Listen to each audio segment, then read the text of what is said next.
Bago ka sumuko, pakinggan mo muna to. Sawang-sawa na ako sa ugali mo. Palagi na lang tayong nag-aaway, wala na bang bago?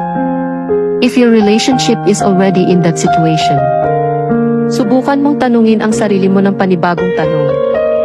Kapag sumuko ako at nakakilala ng panibago, pagdadaanan kaya namin to? Panigurado talagang pagdadaanan nyo dahil wala namang relasyong perpekto. Definitely may excitement. Pero, what if dumating na din kayo sa point na puro away na lang? Hindi ba't ganun din? So bakit susuko? Bakit maghahanap ng iba? Kung pagdadaanan mo din yun sa iba. Diba?